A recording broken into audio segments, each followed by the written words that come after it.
Acceleration বা ত্বরণ কাকে বলে, কোনো একটা বস্তুর ত্বরণ কোন কোন বিষয়ের উপর নির্ভর করে এবং আমরা ত্বরণ কিভাবে ক্যালকুলেট করব, এই সব বিষয় নিয়ে আজকে আমরা আলোচনা করব। Hello students, welcome to pen and paper. চলো শুরু করা যাক।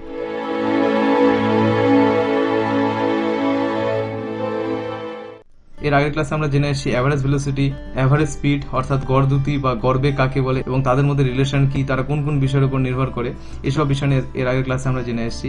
আজকে আমরা দেখব যে কোনো একটা বস্তুর যদি সময়ের সাপেক্ষে তার যদি বেগের পরিবর্তন ঘটে, তাহলে সেই ক্ষেত্রে তাকে আমরা কিভাবে ডিফাইন করব। অর্থাৎ কোনো একটা বস্তু যদি কোনো একটা পয়েন্ট থেকে জার্নি শুরু করে এবং সময়ের সাপেক্ষে যদি তার ভেলোসিটি ধীরে ধীরে বাড়তে শুরু করে বা সময় সাপেক্ষে তার যদি বেগের পরিবর্তন ঘটে, সেই ক্ষেত্রে আমরা তাকে কিভাবে ডিফাইন করব, অর্থাৎ অ্যাক্সিলারেশনকে আমরা কিভাবে ডিফাইন করব, এই বিষয়গুলো নিয়ে আজকে আমরা আলোচনা করব। তাহলে ফার্স্ট অ্যাক্সিলারেশনের কিছু হিস্টোরিক্যাল ব্যাকগ্রাউন্ড নিয়ে আমরা আলোচনা করব। তো এই যে চেঞ্জ ইন ভেলোসিটি, এটা কিন্তু ফার্স্টে কার সঙ্গে ডিফাইন করা হবে, বা এই যে ভেলোসিটি যে চেঞ্জ, এই যে বেগের যে পরিবর্তন, সেটা কার সঙ্গে হবে, সেটা কি ডিসপ্লেসমেন্টের সঙ্গে ভ্যারিয়েশনটা তার ক্যালকুলেট করা হবে নাকি সময়ের সঙ্গে ক্যালকুলেট করা হবে। শুরুর দিকে এই নিয়ে কিন্তু একটা প্রবলেম দাঁড়িয়েছিল।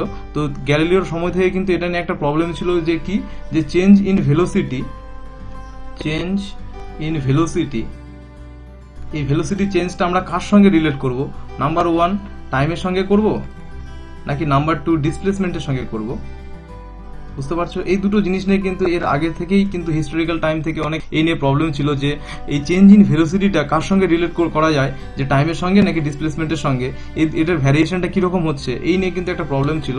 তো ফার্স্টে ধরা হয়েছিল যে এই চেঞ্জ ইন ভেলোসিটিটা ডিসপ্লেসমেন্টের সঙ্গে ভ্যারি করে, তার রিলেশনটা দেখা হয়েছিল। কিন্তু পরে গ্যালিলিও তিনি একটি এক্সাম্পল তিনি যখন দিলেন, তিনি কি করছিলেন, তিনি কিন্তু ফ্রি ফলিং অবজেক্ট নিয়ে কাজ করছিলেন। অর্থাৎ কোনো একটা অবজেক্টকে যদি ফ্রি ফলিং করানো হয় বা একে যদি গ্রাউন্ডে কোনো একটা নির্দিষ্ট হাইট থেকে যদি গ্রাউন্ডে ছেড়ে দেওয়া হয়, তাহলে এই ক্ষেত্রে কি হবে, এ কিন্তু ফ্রি ফল ঘটবে এর, অর্থাৎ সময়ের সঙ্গে সঙ্গে কিন্তু এর ভেলোসিটি ধীরে ধীরে বাড়তে থাকবে। মানে যখনই তুমি এখান থেকে ছেড়ে দেবে, সময়ের সঙ্গে সঙ্গে কিন্তু এর ভেলোসিটি বাড়তে থাকবে। তিনি কিন্তু এই ক্ষেত্রে যে change in velocity delta V এর সঙ্গে যে টাইমের ভ্যারিয়েশনটা, তিনি দেখলেন যে এই ক্ষেত্রে এর যে ভ্যারিয়েশন, এটা কিন্তু লিনিয়ারলি হচ্ছে। অর্থাৎ কি, এর ডেল্টা ভি আর টি এর এটা কিন্তু প্রপোর্শনাল হচ্ছে। তার মানে এর যদি আমি রেশিও বের করি, এটা কিন্তু একটা কনস্ট্যান্ট ভ্যালু পাওয়া যাচ্ছে। তখন তিনি দেখলেন যে এই যে কনস্ট্যান্ট ভ্যালুটা, যে change in velocity with respect to the time, এইটাকে তখন তিনি কিন্তু বললেন অ্যাক্সিলারেশন। এটা কিন্তু তখন তিনি অ্যাক্সিলারেশন নাম দিলেন। ক্লিয়ার? তার মানে অ্যাক্সিলারেশনটা তাহলে আমরা কি জানি, যে অ্যাক্সিলারেশন হচ্ছে, তাহলে অ্যাক্সিলারেশনকে আমরা কি বলবো, যে change in velocity with time.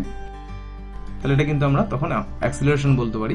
তার মানে কোনো একটা বস্তু যদি সময়ের সাপেক্ষে যদি তার ভেলোসিটি বা তার বেগের পরিবর্তন ঘটে, তাহলে কোনো একটা নির্দিষ্ট টাইম ইন্টারভেলে তার বেগের পরিবর্তন কতটা ঘটলো, সেটাকে কিন্তু আমরা বলবো তার অ্যাক্সিলারেশন। তার মানে আমি যদি গ্রাফিক্যালি জিনিসটাকে রিপ্রেজেন্ট করি, যে ধরে নাও যে ভি ভার্সেস টি, যদি আমি একটা গ্রাফ ড্র করি, যে কোনো একটা বস্তুর ভেলোসিটি বাড়ছে, এভাবে বাড়ছে, তার মানে টাইম বাড়ার সঙ্গে সঙ্গে এর ভেলোসিটি কি করছে, বাড়ছে।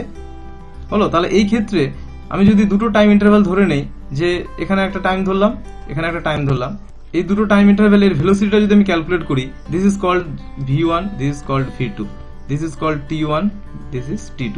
তার মানে এই ভিটি গ্রাফের মধ্যে এখানে আমি দুটো পয়েন্ট পেলাম না, একটা হচ্ছে v1 t1 আর একটা হচ্ছে v2 t2। তাহলে এই পয়েন্টটা কত, এটা হচ্ছে v1 t1, এই পয়েন্টটা কত, v2 t2। তাহলে এই যে তুমি দুটো পয়েন্ট পাচ্ছ, এই দুটো পয়েন্ট কি বলছে, যে দুটো বিভিন্ন টাইমে এর ভেলোসিটিটা ডিফাইন করছে না। তাহলে এই কার্ভের এই যে দুটো পয়েন্ট, দুটো বিভিন্ন টাইমে কিন্তু এর ভেলোসিটিটাকে ডিফাইন করছে। তার মানে অ্যাভারেজ অ্যাক্সিলারেশন বা এ বার, এটাকে আমরা বলছি, এটা কি হবে, change in velocity that is v2 minus v1 divide by change in time that is t2 minus t1। তো এইটাকে কিন্তু আমরা যখন আমরা ক্যালকুলেট করবো, তখন কিন্তু আমরা অ্যাভারেজ অ্যাক্সিলারেশন বা গড় ত্বরণটা পাবো। এই ক্ষেত্রে এটাকে আমরা বলছি যে ডেল্টা ভি বাই ডেল্টা টি। তাহলে এইভাবে কিন্তু আমরা অ্যাক্সিলারেশনটা ক্যালকুলেট করব। এইখানে দেখো, তাহলে অ্যাক্সিলারেশন মানে কি, এটা কিন্তু আমরা এই কার্ভ থেকে যদি আমি ড্র করি, তাহলে কিন্তু এটা একটা স্ট্রেট লাইন হবে। দেখো, এই দুটো পয়েন্টের মাঝে যে স্ট্রেট লাইন, এই স্ট্রেট লাইনের যে স্লোপ, এই স্লোপটা কিন্তু তখন হয়ে যাবে গড় অ্যাক্সিলারেশন। এই ডেল্টা ভি বাই ডেল্টা টি, এটা তাহলে কি, এটা একটা স্লোপ না? কারণ কি, ডেল্টা টিটা তো এইটা, এই ভ্যারিয়েশনটা, আর ডেল্টা ভিটা কি, এই ভ্যারিয়েশনটা। তাহলে কি, এটা যদি আমরা করি ট্যান থিটা, বা এটা একটা স্লোপ পাবো, লম্ব বাই ভূমি করলে স্লোপ পাবো। তাহলে এটা কিন্তু তোমার slope of the straight line in VT, V versus T graph. তাহলে এই ভি ভার্সেস টি গ্রাফের মধ্যে যে দুটো পয়েন্টের মধ্যে আমরা অ্যাক্সিলারেশনটা ক্যালকুলেট করব, সেই দুটো পয়েন্টে যদি আমি একটা স্ট্রেট লাইন ড্র করি, তার যেটা স্লোপ হবে সেটা কিন্তু হবে তার অ্যাভারেজ অ্যাক্সিলারেশন। বোঝা গেল? তার মানে অ্যাভারেজ অ্যাক্সিলারেশন আমরা কাকে বলবো? এটা হবে average change in velocity per unit time. তার মানে কি, একক সময়ে এর ভেলোসিটি যতটা অ্যাভারেজ যে চেঞ্জটা, সেটাকে আমরা বলছি কিন্তু average acceleration slope of the straight line. তার মানে যে দুটো পয়েন্টের যে স্ট্রেট লাইন আমি ড্র করছি তার স্লোপ থেকে কিন্তু আমরা অ্যাভারেজ অ্যাক্সিলারেশনটা পাচ্ছি। এরপরে আমরা দেখবো যে কোনো একটা বস্তু যদি 0 পয়েন্ট থেকে শুরু করে নির্দিষ্ট একটা ভেলোসিটি অ্যাচিভ করে, মানে কোনো একটা বস্তু, এটা তার কার্ভ, এ কি করলো, 0 থেকে তার ভেলোসিটি ধীরে ধীরে বাড়ছে, কোনো একটা সময় গিয়ে কনস্ট্যান্ট হয়ে গেল, তারপরে কিন্তু আবার ধীরে ধীরে কমে গেল। মানে এটা যদি ভি ভার্সেস টি যদি আমি গ্রাফ ড্র করি, আমি ধরে নিলাম যে 0 থেকে 10 সেকেন্ড অবধি এর ভেলোসিটি বাড়লো, 10 থেকে 18 অবধি তার ভেলোসিটি কনস্ট্যান্ট থাকলো, এবং 18 থেকে 20-র মধ্যে কিন্তু তার ভেলোসিটি 0 হয়ে গেছে। তার মানে কি, তোমরা এই পয়েন্টগুলো পাচ্ছ না? তার মানে কি, এই 0 থেকে 10-এর মধ্যে এর ভেলোসিটি বেড়েছে। তো তাহলে আমি যদি বলি যে এর এই রেঞ্জের মধ্যে এর অ্যাক্সিলারেশনটা কত, তাহলে 0 থেকে 10-এর মধ্যে এর অ্যাক্সিলারেশনটা কত, গড় অ্যাক্সিলারেশন, এটা কি হবে? এটা 24, এর ভেলোসিটি হয়েছে 24। তাহলে এর চেঞ্জটা কত হয়েছে? 24 minus 0/10, that is 2.4 metre per second square. এবার যদি বলি যে 10 সেকেন্ড থেকে 18 সেকেন্ডের মধ্যে কত হয়েছে এর চেঞ্জ, 10 থেকে 18-এর মধ্যে ভেলোসিটি চেঞ্জ কত, এখান থেকে যদি আমি অ্যাক্সিলারেশন ক্যালকুলেট করতে চাই, এখানে কিন্তু কোনো ভেলোসিটি চেঞ্জ হয়নি, তাহলে এখানে কি হবে? 24 মাইনাস 24 ডিভাইডেড বাই টাইমের চেঞ্জটা 8 সেকেন্ড, তাহলে এখানে কিন্তু 0 হবে। আর 18 থেকে 20-র মধ্যে যে চেঞ্জ, এখানে গড় অ্যাক্সিলারেশনটা আমি কি দেখবো, তাহলে 18 সেকেন্ড থেকে 20 সেকেন্ডের মধ্যে কিন্তু এর ভেলোসিটিটা কমে গেছে, তাই না? ডিক্রিজ করে গেছে, মানে কমে গেছে। এই ক্ষেত্রে হবে তোমার 0 মাইনাস 24 ডিভাইড বাই কিন্তু 2, that is minus 12 metre per second square, তাই না? তাহলে এই হলো তোমার তিন ক্ষেত্রে, এই তিনটে পজিশনে, মানে 0 থেকে 10 অবধি, 10 থেকে 18 অবধি এবং 18 থেকে 20 সেকেন্ড অবধি, এই তিনটে টাইম ইন্টারভ্যালে এর যে অ্যাভারেজ অ্যাক্সিলারেশন বা গড় ত্বরণ, সেটা কিন্তু আমরা এখান থেকে ক্যালকুলেট করলাম। এবং এই ভ্যালুটা যদি আমরা আরেকটা গ্রাফে পুট করি, এটা ধরে নাও যে time versus acceleration graph, this is the acceleration A. এই গ্রাফে পুট করলে আমরা কি দেখতে পাবো? এটা হচ্ছে 10 সেকেন্ড, এটা 18 সেকেন্ড, দিস ইজ 20 সেকেন্ড। এক্ষেত্রে এখানে যদি আমি পুট করি, আমরা কি হবে পাবো যে 0 থেকে শুরু করে 10 সেকেন্ড অবধি ভেলোসিটি বেড়েছে, মানে কি এটা এরকম হবে না? এখানে এসে ভেলোসিটিটা কি হয়ে গেছে, এখানে এসে অ্যাক্সিলারেশনটা কি 0, তাহলে এখান থেকে আবার 0 যাবে কিছু দূর, 18 সেকেন্ড অবধি 0, তারপর 18 সেকেন্ড থেকে আবার কি নেগেটিভে আসছে না, তার মানে এটা আবার নিচের দিকে হবে। তার মানে কি এর গ্রাফটা কিন্তু এরকম হবে। তার মানে কি 0 থেকে শুরু করে 10 সেকেন্ড অবধি ভেলোসিটি বাড়লো, মানে অ্যাক্সিলারেশন আমি এখানে পাবো এই পয়েন্ট অবধি। এখান থেকে কোনো ভেলোসিটি বাড়েনি, মানে এখান থেকে কোনো অ্যাক্সিলারেশন আমি পাবো না, দিস ইজ দ্য 0। এবং এরপরে এখানে ভেলোসিটি কমে গেছে, মানে এখানে আমি কিন্তু নেগেটিভ একটা অ্যাক্সিলারেশন পাবো, বুঝতে পারছো? তো এই হচ্ছে তোমার এ ভার্সেস টি, মানে অ্যাক্সিলারেশন এ ভার্সেস টাইম টি যে গ্রাফটা, এটা কিন্তু এরকম হবে এই অবজেক্টের ক্ষেত্রে। তার মানে আমরা কি দেখলাম এখান থেকে, যে অ্যাক্সিলারেশন কিন্তু পজিটিভ হতে পারে, নেগেটিভ হতে পারে, আবার 0 হতে পারে। তাহলে এখান থেকে যদি আমরা আরেকটা জিনিস ক্যালকুলেট করি, সেটা হচ্ছে যে ইনস্ট্যান্টেনিয়াস অ্যাক্সিলারেশন, তাহলে আমরা কাকে বলবো? যে আমরা এখানে অ্যাভারেজ অ্যাক্সিলারেশন বা গড় ত্বরণ পেলাম, তাহলে ইনস্ট্যান্টেনিয়াস যে কোনো একটা ইনস্ট্যান্টে তার ত্বরণটা কত, সেটা যদি আমরা ক্যালকুলেট করতে চাই, তাহলে সেটা আমরা কি করে পাবো? ইনস্ট্যান্টেনিয়াস অ্যাক্সিলারেশন মানে তাৎক্ষণিক ত্বরণ, কিন্তু ইনস্ট্যান্টেনিয়াস ভেলোসিটি যেরকম ছিল, ইনস্ট্যান্টেনিয়াস অ্যাক্সিলারেশনও কিন্তু সেম একই রকম ইকুয়েশন আসবে। এই ক্ষেত্রে হবে কি, এই ক্ষেত্রে আমরা এটাকে লিখতে পারি a equals to limit delta T tends to 0 del V del T. মানে কোনো একটা খুবই ক্ষুদ্র সময়ের ব্যবধানে যদি আমি ভেলোসিটি চেঞ্জটা মাপি টাইমের সঙ্গে, সেই ক্ষেত্রে যে আমি অ্যাক্সিলারেশনটা পাবো সেটাকে আমি বলবো কিন্তু ইনস্ট্যান্টেনিয়াস অ্যাক্সিলারেশন। এখানে ডেল্টা টিটা কিন্তু খুবই ছোট হতে হবে, দিস ইজ দ্য লিমিট, বুঝতে পারছো? তাহলে এটাকে আমরা কি লিখতে পারি? এটাকে আমরা কিন্তু লিখতে পারি ডিভি ডিটি। এটাও কিন্তু slope of the VT curve, this is the slope, বুঝতে পারছো? তাহলে ওই ইনস্ট্যান্টে যে ওই কার্ভের উপরে, ভিটি কার্ভের উপরে যে স্লোপ, সেটা কিন্তু এখানে ডিভিডিটির মাধ্যমে কিন্তু আমরা পাবো। তাহলে আমরা এখান থেকে কি জানলাম? তাহলে এইখান থেকে আমরা দেখলাম যে অ্যাক্সিলারেশন পজিটিভ হতে পারে, হ্যাঁ 0 হতে পারে, আবার নেগেটিভ হতে পারে। তাহলে যেহেতু ভেলোসিটি, তাহলে আমরা কি শিখলাম যে তাহলে আমরা এখানে দেখবো যে অ্যাক্সিলারেশনের ডাইরেকশন কি হয় এবং এর ম্যাগনিটিউড কি হয়। তাহলে নাম্বার 1, যেহেতু ভেলোসিটির একটা ডাইরেকশন আছে, সেক্ষেত্রে কিন্তু অ্যাক্সিলারেশন এরও কিন্তু একটা ডাইরেকশন আছে। আর কি আছে? এর কিন্তু ম্যাগনিটিউড আছে। এর ম্যাগনিটিউডটা তিন রকমের হতে পারে। তাহলে এর ম্যাগনিটিউডটা, তাহলে এর ডাইরেকশন কি হতে পারে, পজিটিভ হতে পারে, আর কি হতে পারে, নেগেটিভ হতে পারে। আর এর ম্যাগনিটিউড কি কি হতে পারে, এ পজিটিভ হতে পারে, নেগেটিভ হতে পারে, আবার জিরো কিন্তু হতে পারে। এই তিনটে অ্যাসপেক্টই আমরা দেখবো ছবির মাধ্যমে।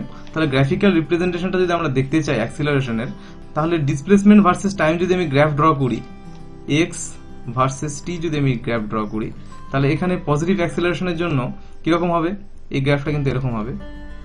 নেগেটিভ অ্যাক্সিলারেশনের জন্য গ্রাফটা কিরকম হবে, এটা কিন্তু এরকম হবে। আর জিরো অ্যাক্সিলারেশনের জন্য গ্রাফটা কিরকম হবে, এটা কিন্তু এরকম 45 ডিগ্রি অ্যাঙ্গেল হবে। বুঝতে পারছো, এক্স ভার্সেস টি গ্রাফ। তার মানে এখানে অ্যাক্সিলারেশন এ এর ভ্যালুটা কত, গ্রেটার দেন জিরো। এখানে অ্যাক্সিলারেশনের ভ্যালুটা এ কি, লেস দেন জিরো। আর this is acceleration a equals to zero. তাহলে আমরা এখানে তিনটে ম্যাগনিটিউডের কথা বললাম। এবার যদি আমরা ডাইরেকশনকে কনসিডার করি, যে ডাইরেকশন পজিটিভ হতে পারে, নেগেটিভ হতে পারে, তাহলে ডাইরেকশনের সঙ্গে যদি ম্যাগনিটিউডের কম্পারিজন করি, তাহলে আরো তিনটে গ্রাফ হবে। এটা কিন্তু ভি ভার্সেস টি গ্রাফ। তাহলে ভি ভার্সেস টি গ্রাফ যদি আমি ড্র করি, তাহলে ধরে নাও যে এটা একটা আমি ড্র করলাম। এই ক্ষেত্রে কি হচ্ছে, এই ক্ষেত্রে ভি ভার্সেস টি গ্রাফে এখানে দেখো অ্যাক্সিলারেশনটা কি, সময়ের সঙ্গে সঙ্গে কি এর ভেলোসিটিটা বাড়ছে না। তাহলে সময়ের সঙ্গে যদি ভেলোসিটি বাড়ে, তাহলে এর অ্যাক্সিলারেশনের ভ্যালুটা কত, তাহলে অ্যাক্সিলারেশন এ কিন্তু গ্রেটার দেন জিরো। অ্যান্ড এর ডাইরেকশন কি, এর ডাইরেকশন কিন্তু পজিটিভ ডাইরেকশন, তাই না। তার মানে কি, এ কিন্তু সময়ের সঙ্গে সঙ্গে বাড়ছে, মানে এর ডিসপ্লেসমেন্ট ঘটছে পজিটিভ দিকে। তার মানে এর অ্যাক্সিলারেশনের ভ্যালু পজিটিভ, এর ডাইরেকশনটা কিন্তু পজিটিভ। এবার আরেকটা যদি তুমি দেখো, এরকম যদি একটা গ্রাফ হয়, এই ক্ষেত্রে কি হবে দেখো, this is the V versus T graph. এই ক্ষেত্রে দেখো সময়ের সঙ্গে সঙ্গে কি হয়েছে, ভেলোসিটিটা কিন্তু কমে গেছে। তার মানে অ্যাক্সিলারেশনের ভ্যালু কি, লেস দ্যান জিরো, মানে নেগেটিভ। আর এর ডাইরেকশন কি, এর ডাইরেকশন কিন্তু পজিটিভ। কারণ কি, এ কিন্তু জিরোর উপরে আছে, ঠিক আছে। জিরোর উপরে যদি থাকে তাহলে পজিটিভ হবে, ডাইরেকশনটা কিন্তু এখানে পজিটিভ।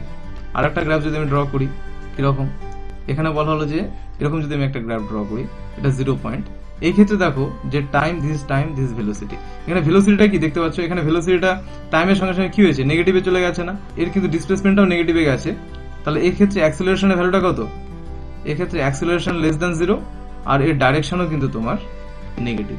দেখো যেহেতু জিরোর নিচে আছে, এই ক্ষেত্রে কিন্তু এর ডাইরেকশনটা কি হবে, নেগেটিভ হবে। বুঝতে পারছো, মানে টাইমের সঙ্গে সঙ্গে তার নেগেটিভ ভেলোসিটি চেঞ্জ হয়েছে। নেগেটিভ ভেলোসিটি চেঞ্জ মানে ডাইরেকশন উল্টো দিকে, ঠিক আছে, মানে নেগেটিভ দিকে। লাস্ট যদি আরেকটা আমি গ্রাফ ড্র করি, এখানে এটা করলাম।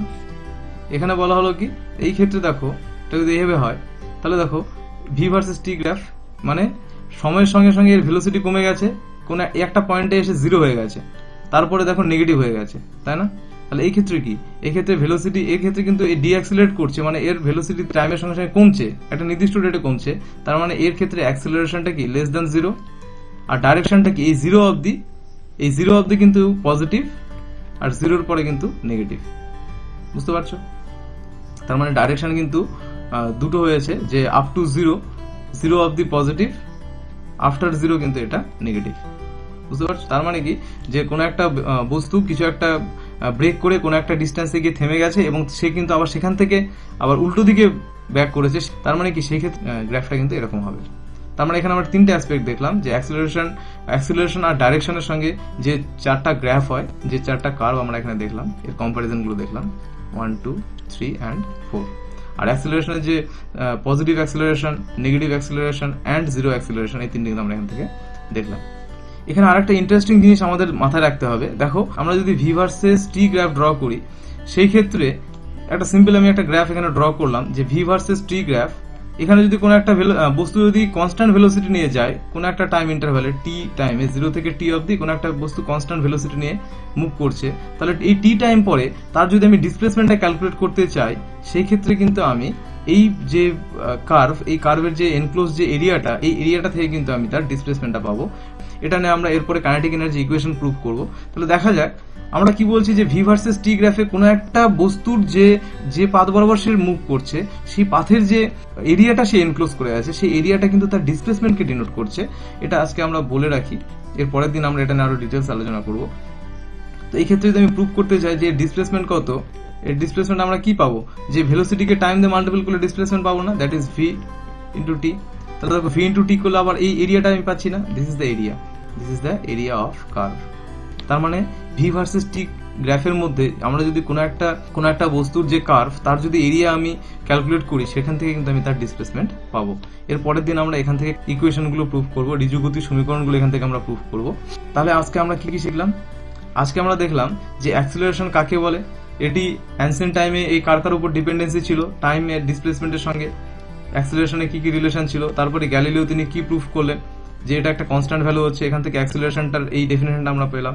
এরপর আমরা দেখলাম যে কোনো একটা বস্তুর যে মুভমেন্ট টাইমের সঙ্গে তার যে ভেলোসিটি চেঞ্জ, সেখান থেকে অ্যাক্সিলারেশনটাকে আমরা কিভাবে ডিফাইন করব। এরপর আমরা দেখলাম যে অ্যাভারেজ অ্যাক্সিলারেশন কাকে বলে বা গড় ত্বরণ কাকে বলে। এখান থেকে আমরা দেখলাম যে কোনো একটা বস্তু নির্দিষ্ট টাইম পিরিয়ডের জন্য সে কিছুটা ভেলোসিটি বেড়েছে, তারপরে কনস্ট্যান্ট থেকেছে, তারপরে কমে গেছে। এই 3 ক্ষেত্রে অ্যাক্সিলারেশনটা আমরা এখানে দেখলাম। এখান থেকে আমরা অ্যাক্সিলারেশনটা গ্রাফে প্লট করলাম। এরপর আমরা দেখলাম যে ইনস্ট্যান্টেনিয়াস অ্যাক্সিলারেশন বা তাৎক্ষণিক ত্বরণ কাকে বলে, এখান থেকে আমরা এর ইকুয়েশনটা এখান থেকে দেখলাম। বুঝতে পারছো? এরপরে আমরা অ্যাক্সিলারেশনের বিভিন্ন বিষয়গুলো এখানে দেখলাম যে এটার ডাইরেকশন কি কি হতে পারে, এটার ম্যাগনিটিউড কি কি হতে পারে। এটা 3 রকমের ম্যাগনিটিউড হতে পারে, ডাইরেকশন 2 রকমের হতে পারে। এর মধ্যে থেকে আমরা গ্রাফগুলো দেখলাম, positive acceleration, negative acceleration and zero acceleration. এরপর আমরা দেখলাম যে ম্যাগনিটিউড অ্যান্ড ডাইরেকশনের যে গ্রাফগুলো সেটা আমরা এখানে দেখলাম। এখানে 3টে গ্রাফ দেখলাম, number 1, number 2, number 3 and number 4। এই 4টা গ্রাফ আমরা এখানে দেখলাম। তো এই ছিল আজকের আলোচনার বিষয়। তো আজকের ক্লাসটি যদি তোমাদের হেল্পফুল বলে মনে হয় তাহলে তোমরা বন্ধুদের মধ্যে শেয়ার করবে। আর তোমাদের এই ক্লাসে যদি কোনো প্রবলেম থাকে তাহলে তোমরা কমেন্ট বক্সে আলোচনা করবে। আর পরের ক্লাসগুলো পাওয়ার জন্য চ্যানেলটিকে অবশ্যই সাবস্ক্রাইব করবে। অ্যাটেনশন দেওয়ার জন্য ধন্যবাদ।